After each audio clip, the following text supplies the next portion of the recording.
Pat, we have a Patreon. We don't want to mention it too much, though. You want to tell us how to get there?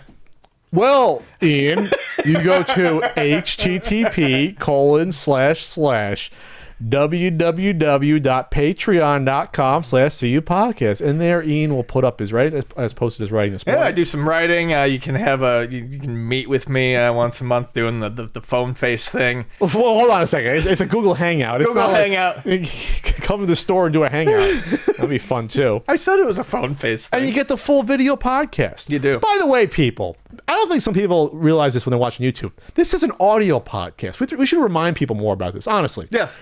You can download the full audio podcast every Tuesday on iTunes, Stitcher, Podbean, Google Play, other devices. It's cupodcast.podbean.com. You could get the back library if you don't want to do a subscription. You don't have to wait for these snippy clips to get put up on YouTube. And now at most, our news is only 6 days behind. Yeah. Or 6.5 days and not 14 days behind. Certified fresh. Yeah, certified fresh, like the milk. Yes. Like the milkman. So we have a Patreon poll going on. In third place, which I think it was time to cut this one from now. If all game genres would disappear, which one would you save? 25%, which is respectable. But right. In second place, this is the one I wanted to win. This is going to come back for the next week. What would the CU podcast look like without Pat at 31%? And number one, unfortunately, this week is why has geek culture become more cool the past 10 years? You want to go first or me? You go first. Okay. We've talked about this years past. Yes. But I think events have become more prevalent, like Comic-Con, where they've become destination vacations and people are discovering them more and more with the internet and with YouTube. And they've blown up. I went to the first one in 2008. You could still buy tickets right before Comic-Con in 2008. You could get a ticket. You can't get a ticket for the past 5-6 years. Right. You cannot get a ticket. So I think it's a combination of events like that. You have Walking Dead is definitely a part of it. Zombie stuff was always seen as kind of fucking weird, and like zombie movies are always seen weird. That's a huge show, which is still on TV. It should have ended years ago, but whatever. The Marvel movies, the MCU, are huge. That goes along with Comic-Con 2008. Iron Man came out. The Marvel movies made comic books become more into the mainstream quicker. Yes, you had comic movies before that, but they weren't 4 or 5 a year in the same universes. Or before you have a Spider-Man movie every 2 or 3 years. You might get an X-Men movie every 3 years. It's different when you say, I have to see all 20 of these movies because there's an overarching story connecting most of these together. Right. And before it was like, before it was weird to see a Daredevil movie. That was weird. It's like, he's kind of, he's not an A-lister. Now you got C-list characters that are huge, and you have Guardians of the Galaxy and Ant-Man. I never thought I'd see an Ant-Man movie in my freaking life, or Doctor Strange.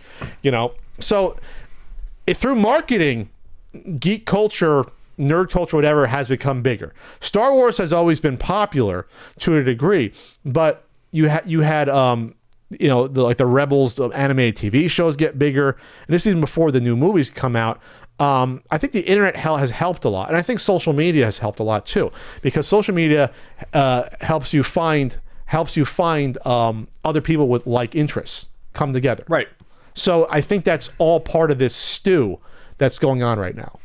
I definitely think social media is a huge part of it. It made what once upon a time would have been seen as a small group of people feel less distant from each other. Sure.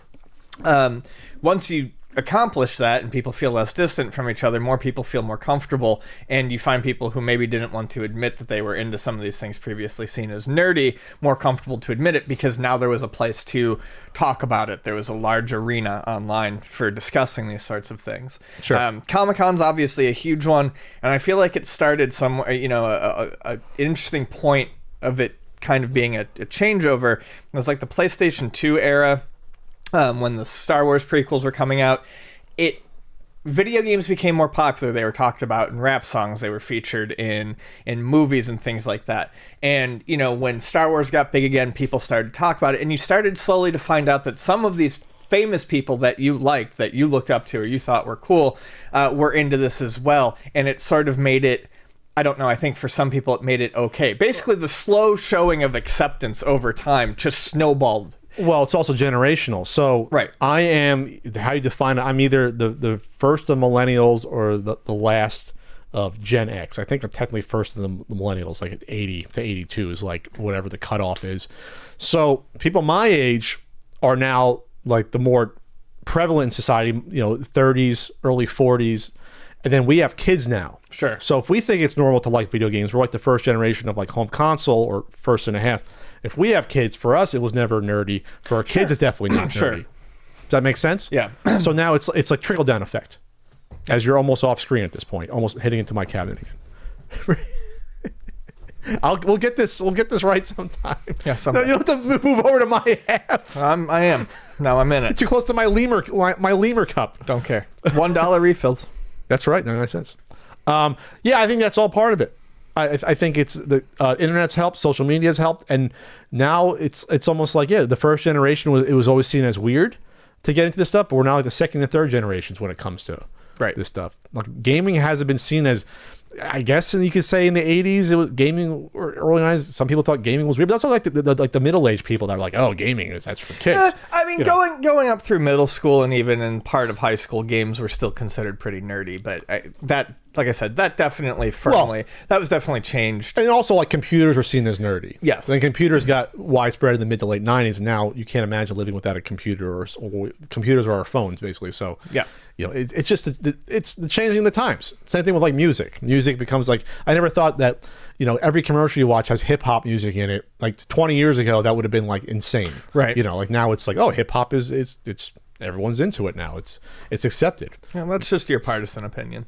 It's my partisan opinion. It's about your partisan opinion. Well, you seem very anti-America. Anti-American.